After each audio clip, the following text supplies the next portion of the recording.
بسم اللہ الرحمن الرحیم۔ السلام علیکم۔ رسول اللہ صلی اللہ علیہ وسلم کے حسن خلق کے بارے میں ہم نے تواضع حسن معاشرت کے بارے میں ویڈیو پیش کی تھی، تو آج ہم آپ کو ثقافت اور ایثار کے بارے میں یہ ویڈیو پیش کر رہے ہیں۔ حدیث صحیح میں وارد ہے کہ آپ سے کبھی کسی چیز کا سوال نہ کیا گیا کہ اس کے مقابل آپ نے لا نہیں فرمایا ہو، یعنی آپ کسی کے سوال کو رد نہ فرماتے، اگر موجود ہوتا تو عطا فرماتے اور اگر پاس نہ ہوتا تو قرض لے کر دیتے یا وعدہ عطا فرماتے۔ حضرت انس رضی اللہ تعالیٰ عنہ روایت کرتے ہیں کہ رسول اللہ صلی اللہ علیہ وسلم کے پاس بحرین سے مال لایا گیا اور یہ زیادہ سے زیادہ مال تھا جو آپ کے پاس لایا گیا۔ آپ نے فرمایا اس کو مسجد میں ڈال دو۔ جب آپ نماز سے فارغ ہوئے تو اس مال کے پاس بیٹھ گئے اور تقسیم فرمانے لگے۔ آپ کے چچا حضرت عباس رضی اللہ تعالیٰ عنہ آپ کے پاس آئے اور عرض کرنے لگے، یا رسول اللہ مجھے اس مال میں سے دیجیے، کیونکہ جنگ بدر کے دن میں نے فدیہ دے کر اپنے آپ کو اور عقیل بن ابی طالب کو آزاد کرایا تھا۔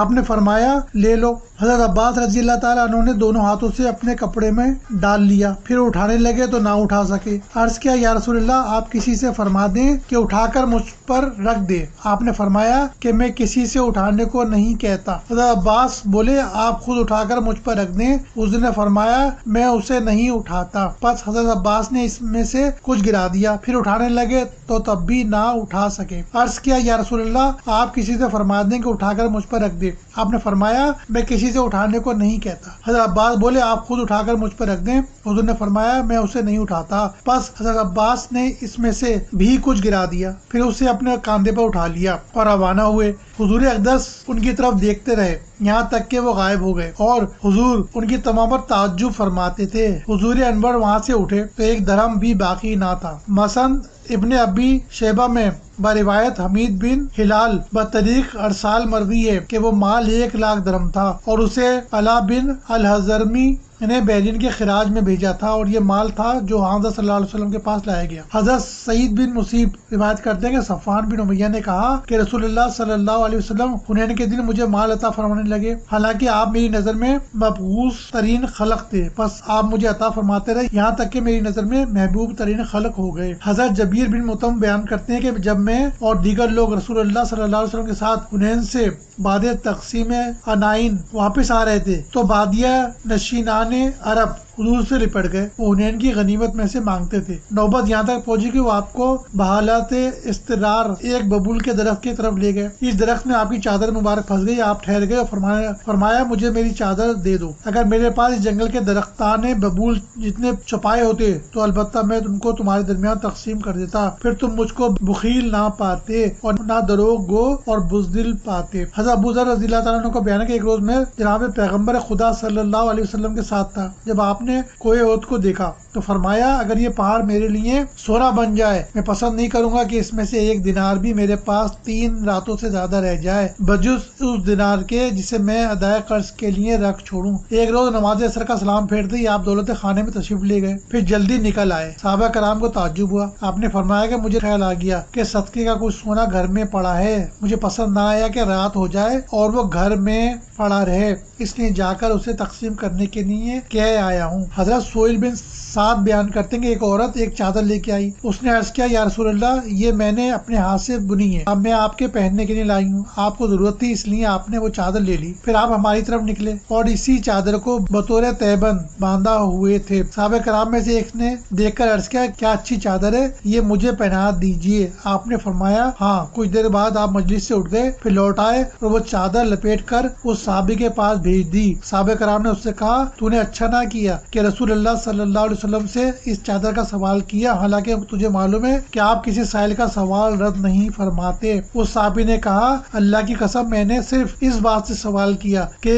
جس دن میں مر جاؤں یہ چادر میرا کفن بنے۔ حضرت سہیل فرماتے ہیں کہ وہ چادر اس کا کفن ہی بنی۔ حضرت ابو ہریرہ روایت کرتے ہیں کہ ایک کافر رسول اللہ صلی اللہ علیہ وسلم کا مہمان ہوا، آپ کے حکم سے اس کے لیے بکری دھوئی گئی، وہ اس کا دودھ پی گیا، دوسری دھوئی گئی، وہ اس کا دودھ بھی پی گیا، پھر ایک اور دھوئی گئی، وہ اس کا دودھ بھی پی گیا۔ لیا. اسی طرح اس نے 7 بکریوں کا دودھ پی لیا. صبح جو اٹھا تو اسلام لایا. بس رسول اللہ صلی اللہ علیہ وسلم نے حکم دیا اس کے لیے بکری دھوئی جائے. وہ اس کا دودھ پی گیا. پھر دوسری دھوئی گئی مگر اس کا دودھ تمام نہ پی سکا. بس رسول اللہ صلی اللہ علیہ وسلم نے فرمایا کہ مومن ایک آنتڑی میں پیتا ہے اور کافر 7 آنتڑیوں میں پیتا ہے. حضرت بلال مؤذن حضرت صلی اللہ علیہ وسلم کے خزانچی تھے. ایک روز عبداللہ حوازی نے ان سے رسول اللہ صلی اللہ علیہ وسلم کے خزانے کا حال پوچھا. انہوں نے بیان کیا کہ رسول اللہ صلی اللہ علیہ وسلم کے پاس کچھ نہ رہتا تھا. بعثت سے وفات شریف تک یہ کام میری تحویل میں تھا. جب کوئی ننگا بھوکا مسلمان آپ کے پاس آتا آپ مجھے حکم دیتے, میں کسی سے قرض لیتا اور چادر خرید کر اسے اڑاتا اور کھانا کھلاتا. ایک روز ایک مشرک مجھ سے ملا, کہنے لگا بلال میرے ہاں گنجائش ہے, میرے سوا کسی اور سے قرض نہ لیا کرو. میں نے ایسا ہی کیا. ایک روز میں